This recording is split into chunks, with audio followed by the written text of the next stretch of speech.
সংবাদ সবাইকে স্বাগত জানাচ্ছি। আমি ফিরোজ তোহা। শুরুতেই সংবাদ শিরোনাম। বাংলাদেশের সর্বশেষ গুরুত্বপূর্ণ আপডেট সংবাদে আপনাকে স্বাগত। শুরুতেই সংবাদ শিরোনাম, পরে বিস্তারিত।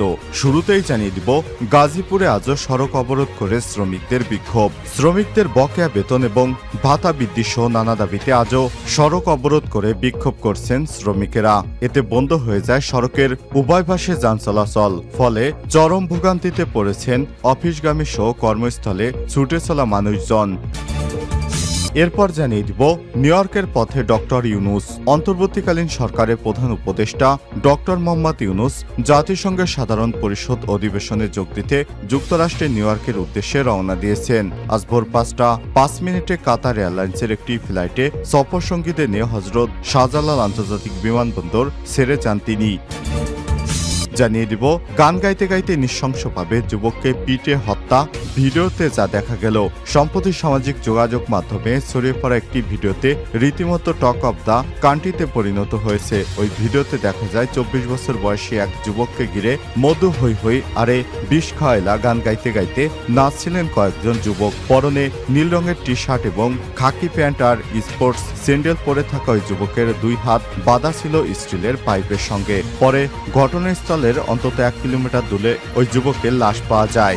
গত 14 আগস্ট ঘটনাটি ঘটলেও হত্যাকাণ্ডের সময় ধারণকৃত একটি ভিডিও গত শনিবার 21 সেপ্টেম্বর সামাজিক যোগাযোগ মাধ্যমে ছড়িয়ে পড়লে বিষয়টি আলোচনায় আসে। হত্যার পর ওই যুবকের নিথরদেহ ফেলে রাখা হয় বেসরকারি একটি হাসপাতালের সামনে রাস্তায়। সেদিন আসলে কি হয়েছিল যে ওই যুবককে এভাবে নৃশংসভাবে পিটে হত্যা করলো? এ বিষয়ে গুরুত্বপূর্ণ সংবাদ জানাবো বন্ধুরা, সঙ্গেই থাকুন।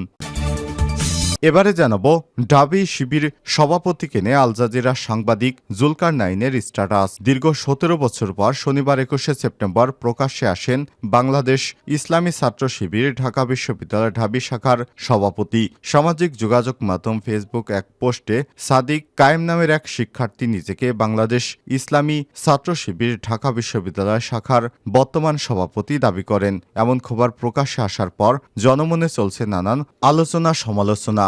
সেই তালিকায় রয়েছে আল জাজিরার সাংবাদিক জুলকারনাইন। এবারে জানাবো, সীমান্তে বিজিবির অভিযান, কোটি কোটি টাকার ভারতীয় পণ্য জব্দ।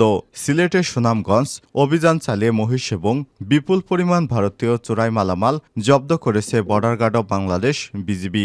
গত রাত 12টার দিকে সিলেট ব্যাটালিয়ন 48 বিজিবির একটি টহল দল সুনামগঞ্জের ছাতক সীমান্ত এলাকা সনখৈর এবং সিলেটের গোয়েনঘাট কোম্পানিগঞ্জ চোরাচালান বিরোধী বিশেষ অভিযান পরিচালনা করে সব পণ্য জব্দ করেছেন। সীমান্তে বিজিবির অভিযানে কোটি কোটি টাকার ভারতীয় চোরাচালানের মাল জব্দ করেছেন তারা। এবং সর্বশেষ জানিয়ে দিব, পাহাড়ি বাঙালিদের উপস্থিতিতে স্বাভাবিক হচ্ছে খাগড়াছড়ির জনজীবন। কয়েকদিনের অজানা আতঙ্ক এবং উৎকণ্ঠা কাটিয়ে স্বাভাবিক হয়ে উঠেছে পাহাড়ি জনপদ খাগড়াছড়ি। সড়কে বেড়েছে গণপরিবহন এবং ব্যক্তিগত পরিবহনের সংখ্যা। সোমবার 23 সেপ্টেম্বর জেলা শহরের হাটে পাহাড়ি বাঙালিদের উপস্থিতি হয়েছে বেশ। বিভিন্ন পণ্য ক্রয় বিক্রয় করতে তারা হাটে এসেছেন।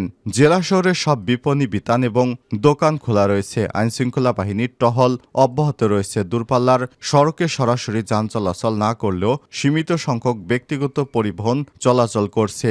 অনেকে স্বল্প দূরত্বে চলাচলি পরিবহনে করে গন্তব্যে পৌঁছানোর চেষ্টা করছেন। খাগড়াছড়ির দিঘিনালা এবং রাঙামাটির সহিংসতার ঘটনায় যুগ্ম ছাত্র জনতার ডাকা 72 ঘণ্টা সড়ক অবরোধ শেষ হচ্ছে আজ। প্রিয় দর্শক, এতক্ষণ শুনছিলেন সংবাদ শিরোনাম, এবারে বিস্তারিত।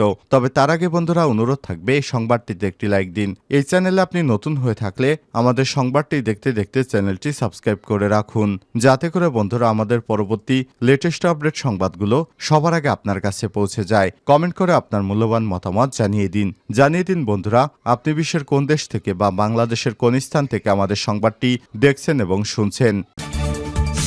গাজীপুরে আজও সড়ক অবরোধ করে শ্রমিকদের বিক্ষোভ। বকেয়া বেতন এবং ভাতা বৃদ্ধি সহ নানা দাবিতে গাজীপুরে আজও বিক্ষোভ করছেন শ্রমিকেরা। এতে বন্ধ হয়ে যায় সড়কের উভয় পাশে যান চলাচল। ফলে চরম ভোগান্তিতে পড়েছে অফিসগামী কর্মস্থলে ছুটে চলা মানুষ। সোমবার 23 সেপ্টেম্বর সকালে মৌচাক এলাকায় কোকাকোলা ফুড কারখানার শ্রমিকেরা কাজে যোগদান না করে বিক্ষোভ শুরু করেন। এক পর্যায়ে ঢাকা মহাসড়ক টাঙ্গাইল ঢাকা মহাসড়ককে বিক্ষোভ করতে গেলে তাদের সরিয়ে দেয় আইনশৃঙ্খলা রক্ষাকারী বাহিনী। এছাড়াও টঙ্গীতে সিজন জেসেস লিমিটেডের শ্রমিকরাও বিক্ষোভ করেছেন। তবে যে কোনো অপ্রীতিকর পরিস্থিতি মোকাবেলায় মোতায়েন রয়েছে আইনশৃঙ্খলা রক্ষাকারী বাহিনী। অন্যদিকে নানা কারণে শিল্পাঞ্চলে আশুলিয়ায় বন্ধ রয়েছে অর্ধশত কারখানা। শ্রমিকরা জানায় গার্মেন্টস মালিকপক্ষ গত 3 মাস ধরে বেতন দিচ্ছে না। বাকি রয়েছে চলতি বছরের ফেব্রুয়ারি ও মার্চ মাসের ওভারটাইমের টাকা। এছাড়াও 3 বছরের ছুটির টাকাও বকেয়া। বারবার আশ্বাস দিয়েও তারা শ্রমিকদের সঙ্গে প্রতারণা করছে। এদিকে বকেয়া বেতনের দাবিতে টঙ্গীতে পশ্চিম থানা খাপাড়া এলাকায় অবস্থিত সিজন ড্রেসেস লিমিটেড নামের পোশাক কারখানায় শ্রমিকেরা সকালে কারখানার সামনে গিয়ে বিক্ষোভ শুরু করে। পরে সকাল 9:30টার দিকে জুলাই আগস্ট মাসের বকেয়া বেতনের দাবিতে ঢাকা ময়মনসিংহ মহাসড়ক অবরোধ করেন তারা। নিউ ইয়র্কের পথে ডক্টর ইউনূস।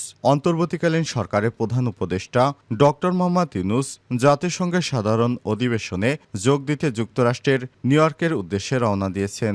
সোমবার 23শে সেপ্টেম্বর ভোর 5:05 কাতার এয়ারলাইন্সের একটি ফ্লাইটে সফরসঙ্গীদের নিয়ে হজরত শাহজালাল আন্তর্জাতিক বিমানবন্দর ছেড়ে যান তিনি। প্রধান উপদেষ্টা হিসেবে দায়িত্ব নেওয়ার পর ডক্টর মোহাম্মদ ইউনূস এটাই প্রথম বিদেশ সফর। জাতিসংঘ সাধারণ পরিষদের ৭৯তম অধিবেশনে তিনি ২৭শে সেপ্টেম্বর বক্তৃতা করবেন। এর আগে জাতিসংঘের বিভিন্ন ফোরামের দায়িত্ব পালন করা নোবেল বিজয়ী অর্থনীতিবিদ এবার নতুন রূপে হাজির হচ্ছেন। বাংলাদেশের সরকার প্রধান হিসেবে সেখানে গণতন্ত্র শান্তির বার্তা নিয়ে যাচ্ছেন তিনি। দ্বিতীয় বিজয়ের নতুন মাত্রায় গণতান্ত্রিক মূল্যবোধ ও সুশাসন এবং অর্থনৈতিকভাবে সমৃদ্ধ বাংলাদেশ গড়ে তুলতে অন্তর্বর্তীকালীন সরকার নির্বাচনী ব্যবস্থা সহ অন্যান্য ক্ষেত্রে যেসব সংস্কার কর্মসূচি হাতে নিয়েছেন ডক্টর ইউনূস তার বক্তব্যে সেসব তুলে ধরবেন। বিশ্ববরেণ্য এই গুণী ব্যক্তিকে বরণে অনেক দেশের সরকার প্রধান এবং উন্নয়ন সংস্থার শীর্ষ ব্যক্তিরাও অধীর আগ্রহে রয়েছেন। গান গাইতে গাইতে নৃশংসভাবে যুবককে পিটে হত্যা, ভিডিওতে যা দেখা গেল। সম্প্রতি সামাজিক যোগাযোগ মাধ্যমে ছড়িয়ে পড়া একটি ভিডিও রীতিমতো টক অব দ্য কান্ট্রিতে পরিণত হয়েছে। ওই ভিডিওতে দেখা যায় 24 বছর বয়সী এক যুবককে ঘিরে মধু হৈ হৈ আরে বিষ খায়লা গান গাইতে গাইতে নাচছিলেন কয়েকজন যুবক। পরনে নীল রঙের টি শার্ট ও খাকি প্যান্ট আর স্পোর্টস স্যান্ডেল পরে থাকা ওই যুবকের 2 হাত পা বাঁধা ছিল স্টিলের পাইপের সঙ্গে। পরে ঘটনাস্থলের অন্তত 1 কিলোমিটার দূরে ওই যুবকের লাশ পাওয়া যায়। গত 14 আগস্ট ওই ঘটনাটি ঘটলেও হত্যাকাণ্ডের সময় ধারণকৃত একটি ভিডিও গত শনিবার 21শে সেপ্টেম্বর সামাজিক যোগাযোগ মাধ্যমে ছড়িয়ে পড়লে বিষয়টি আলোচনা আসে। হত্যার পর ওই যুবকের নিথর দেহ ফেলে রাখা হয় বেসরকারি একটি হাসপাতালের সামনের রাস্তায়। নিহত ওই যুবকের নাম মোহাম্মদ সাদাত হোসেন। তিনি নোয়াখালী জেলার সোনাইমুড়ি উপজেলার পাঁচবাড়িয়া ইউনিয়নের নদনা গ্রামের মিয়া জান ভূয়াবাড়ির মৃত মোহাম্মদ হারুনের ছেলে। থাকতেন নগরের কোতোয়ালি থানাধীন বিআরটিসি এলাকার বয়লার কলোনিতে। নগরীর ফলমন্ডির একটি দোকানে চাকরি করতেন বলে জানা গেছে। এই ঘটনায় গত 15 আগস্ট নিহত শাহাদাতের চাচা অজ্ঞাতনামা আসামি করে একটি হত্যা মামলা দায়ের করেছেন। কিন্তু এখনও কেউই জানতেন না তাকে এভাবে পিটে মারা হয়েছে কেন। সামাজিক যোগাযোগ মাধ্যমে ভিডিওটি ছড়িয়ে পড়লে শাহাদাতের স্ত্রী শারমিন আক্তারের নজরে আসে। তিনি ওই ভিডিওটি তার স্বামীর দেখিয়ে সে শাহাদতকে পিটে হত্যা হয়েছে বলে নিশ্চিত করেছেন। মামলার এজাহারে শাহাদতের চাচা উল্লেখ করেছেন গত 13 আগস্ট দুপুরে 2টার দিকে কাজের উদ্দেশ্যে বাসা থেকে বের হন শাহাদত। সারাদিন পর তার স্ত্রী শারমিন সন্ধ্যার দিকে তাকে ফোন করেন। সে বাসায় ফিরছিল না বলে তাকে ফোন করেন, কিন্তু পরে তার নাম্বারটি বন্ধ পাওয়া যায়। ঢাবি শিবির সভাপতিকে নিয়ে আল জাজিরার সাংবাদিকের স্ট্যাটাস। দীর্ঘ 17 বছর পর 21শে সেপ্টেম্বর প্রকাশ্যে এসেছেন বাংলাদেশ ইসলামী ছাত্র শিবির ঢাকা বিশ্ববিদ্যালয়ের ঢাবি শাখার সভাপতি ও সামাজিক যোগাযোগ মাধ্যম ফেসবুকে এক পোস্টে সাদিক সাইম নামে এক শিক্ষার্থীকে নিজেকে বাংলাদেশি ইসলামী ছাত্র শিবির ঢাকা বিশ্ববিদ্যালয় শাখার বর্তমান সভাপতি দাবি করেন। এমন খবর প্রকাশ্যে আসার পর জনমনে চলছে নানা রকম আলোচনা সমালোচনা। সেই তালিকায় রয়েছেন আল জাজিরা সাংবাদিক জুলকারনাইন সায়ের। শনিবার 21শে সেপ্টেম্বর দিবাগত রাত 3:59 ঢাবি শিবির সভাপতিকে নিয়ে ফেসবুকে স্ট্যাটাস দিয়েছেন তিনি। সেখানে জুলকারনাইন লিখেন, ছেলেটাকে আমি চিনতাম সালমান নামে, পরিচয় জুলাইয়ের 25 তারিখ থেকে। এরপর নিয়মিত কথা হতো। আমার খুব কাছের বন্ধুদের একটা নেটওয়ার্ক অতি গুরুত্বপূর্ণ কিছু সমন্বয়কে নিরাপদে রাখার ব্যবস্থা করে। ডিবি কার্যালয় থেকে সমন্বয়কদের শীর্ষ নেতৃত্ব আটক। তখন সালমান ও অন্যান্য সমন্বয়কেরা পুরো আন্দোলনের নিউক্লিয়াসে পরিণত হয়। নিরাপদ আবাসে থাকা সবার সাথেই আমার নিয়মিত যোগাযোগ হতো। সত্যি বলতে কি, সালমান পুরো পরিস্থিতির উপর নিয়ন্ত্রণ দেখে আমি বেশ অবাকই হচ্ছিলাম। কতই বা বয়স তার, 24-25 হবে। তারপরও এই ছেলে যেভাবে সকল পরিস্থিতিতে আমার বন্ধুদের পরামর্শে ম্যানুভার করেছে এবং অতি গুরুত্বপূর্ণ স্ট্র্যাটেজিক সিদ্ধান্ত নিয়েছে তা নিঃসন্দেহে প্রশংসার দাবিদার। এই তো কয়েকদিন আগের কথা। সালমানের সাথে কোনো পরিবর্তন নেই। ছেলেটার মধ্যে নিরহংকার, সে একই সালমান। অন্য সকল সমন্বয়কদের থেকে সালমান ও কাদের এই দুইটি ছেলে একেবারেই ভিন্ন। দুইজনের নেতৃত্বই অত্যন্ত বলিষ্ঠ।